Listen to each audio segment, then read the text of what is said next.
Welcome to GB Camper Conversion's van tour of a Vauxhall Vivaro long wheelbase conversion that we've done.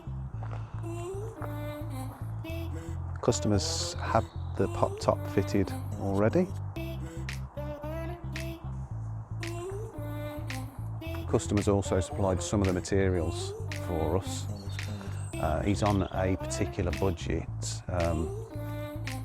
So this is just sort of showing you that we can tailor for all needs. He supplied the carpet for the trimming, the electrical system, the flooring, and the lighting and the sockets. And we've designed him a furniture unit, handmade everything, installed everything. So this conversion, like I say, it's on a Vauxhall Vivaro long wheelbase with a pop top. Already had the pop top fitted when we had it, and this is just really showing you that we can budget for everybody's needs. These particular customers, they've got a certain budget, like everybody has. So we've worked with them and come up with this particular layout. These features to suit their budget. Like I say, the pop top was already fitted. We've done all the carpeting for him. Again, he supplied the carpet. So they've supplied the carpet, the electrical system, the flooring, some of the lighting, a few other bits and bobs, some of the cable and screws and what have you. And we've just used those materials and incorporated it into the build that we've done. We've supplied, not personally, but we get these rock and roll beds in. This is one that we've supplied. Again, really nice finish. They look quite nice. It's the same operation as what we normally do, but I'll show you later about pushing the lever over and turning it into the bed.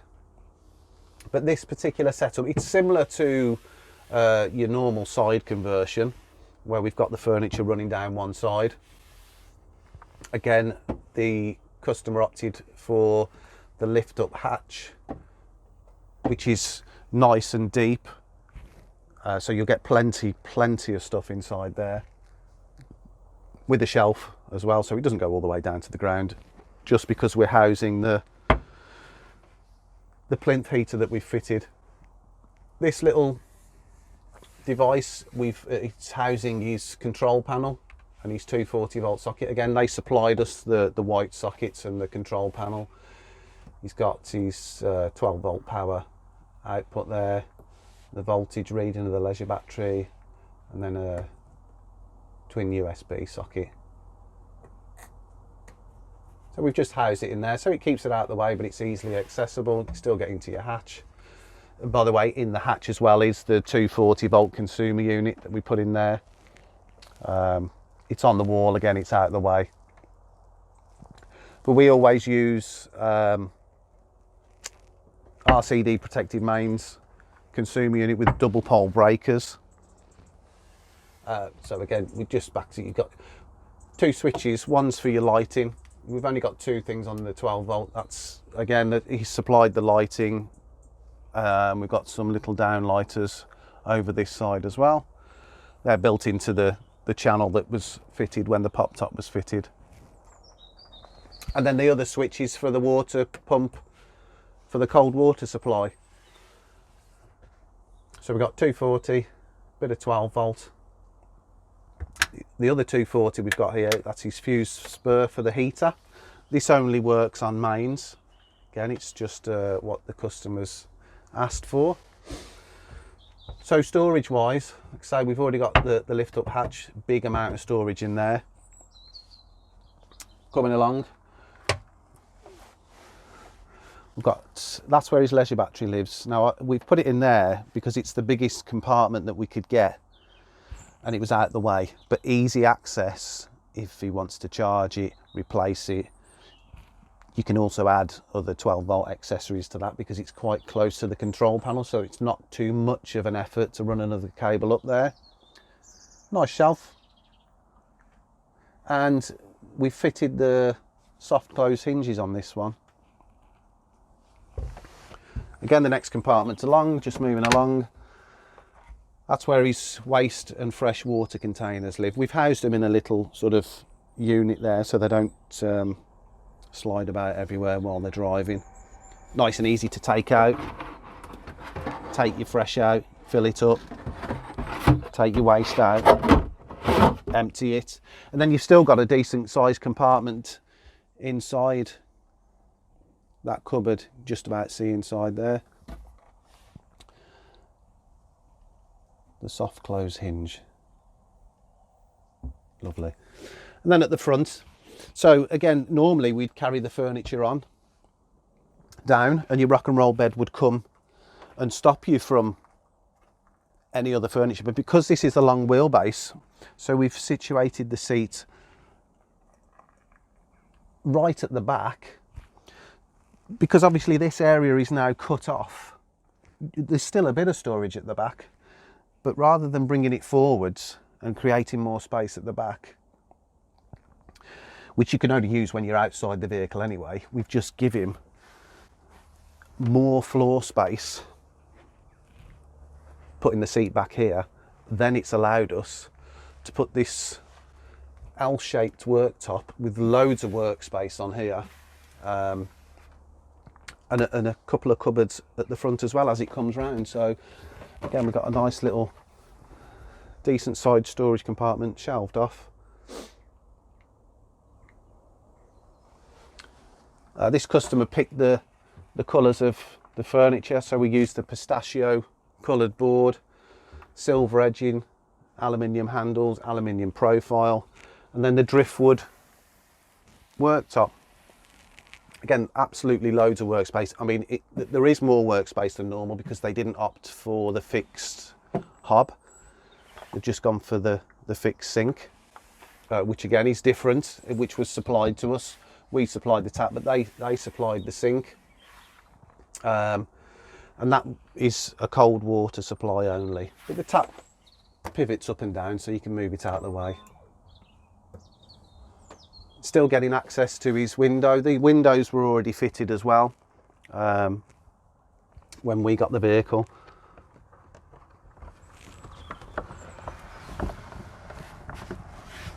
Could do with a bit of silicone on them. Still allowing a nice bit of lighting, bit of fresh air. Like I say, the pop top was already fitted when we had it, but again, having the storage unit and the workspace at the front with the roof up gives you plenty of space to stand up and use your appliances. I believe he's got a microwave that's going to come in here. You can even use a portable little gas stove there.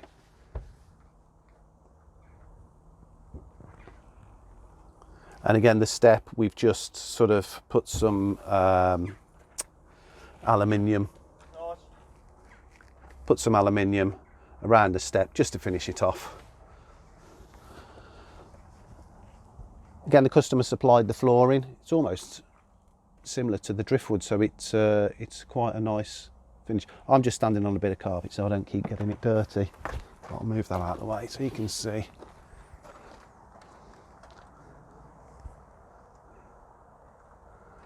Right, we'll go round the back.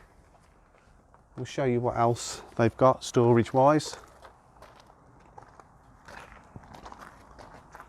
So round the back of the van now, see the full length that we get on that worktop and the storage on a long wheelbase as well, so ample storage in this one.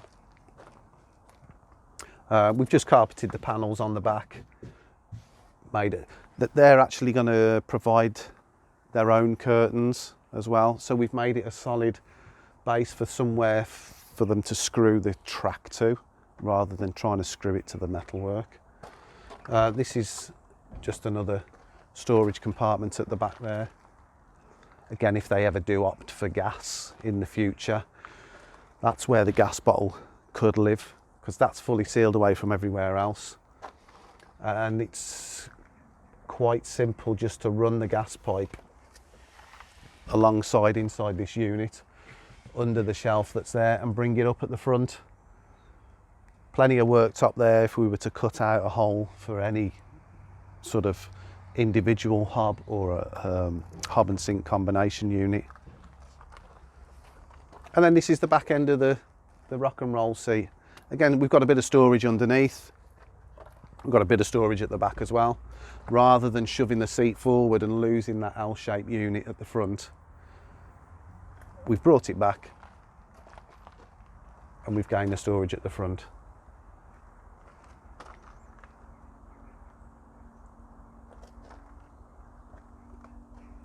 Also at the back, this is where we store the dining table.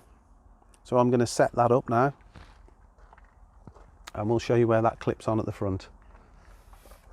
This one, because it needed to give you access, we've put it on a sliding bracket, so you just operate the leg and then it just clips onto the rail.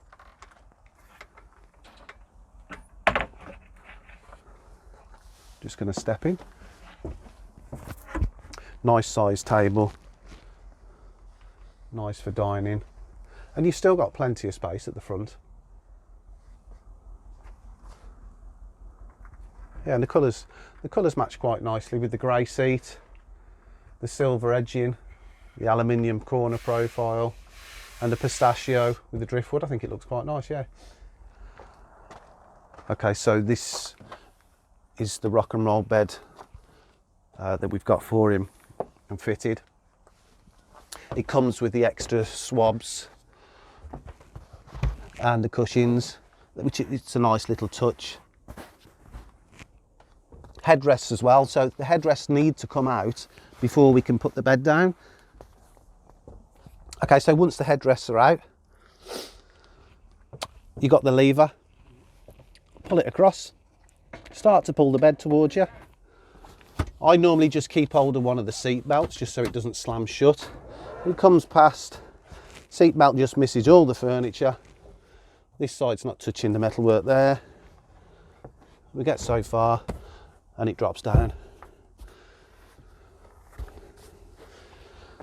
And then again, there was a purpose to us doing this storage at the front. So we put the big door because he's got his leisure battery in there and for bigger items. And the reason we had a smaller door next to it, if you were wondering why aren't the two doors the same size like they are here, purely because when the bed's down, we can still get access to the water containers. You know, if you get up in the morning and you're wanting a cup of tea and you've run out of water, we haven't got to put all the bed away. It's a case of we can still get access to that. Go and top your water up, put your kettle on, get yourself a cup of tea going. And again, the same with the two front ones. If you've got your cups, plates, tea bags, milk or whatever, again, there's no fridge in here, so you could possibly put a cool box somewhere. You could probably pop it inside that hatch there. You can still get access to them three cupboards at the front while this bed's still down, and to your hatch. So yeah, that's why it was designed in this area just like that. So the operation to put the bed away, there's a foot pedal at the front. So to get it going, just pop your foot on, apply some pressure, and you'll see the bed start to rise up. This is when you probably want to give it a bit of a hand. Once it gets so far, the pedal will disappear. Keep going. And that just locks into place there. We're ready to travel again. Like I say, we can try and tailor it to your budget. You know, and this is one of the things that we do because we're bespoke converters. It doesn't necessarily have to be all singing, all dancing. You know, hobs, sinks, full electrical systems. You know, he has got the 12-volt leisure battery, which just runs a couple of items. That's fine. He's got a split charge relay as well, which we wired in. Again, they supplied it, but that'll charge his battery while he's driving. So that should give it a good charge. And then he's got the luxury of having 240 as well. 240 volt socket on there for his worktop. Like I say, the switch fuse spur for his heater, and then there's a 240 volt socket on the end of that unit as well. So if he wants to pop his TV on there, plug his laptop in, and then, like I say, he's got a microwave, so you'd plug it in up here and use it on this bit of work surface. Yeah, some really decent size storage unit. So for information on not just this conversion, but like I say, if you've got a limited budget, you can contact us at gbcamperconversions.com. There is a contact form on there. Drop us a message. We'll have a look. We'll see what we can do for you. And if you can like and share the video, that'd be great. Thanks for watching.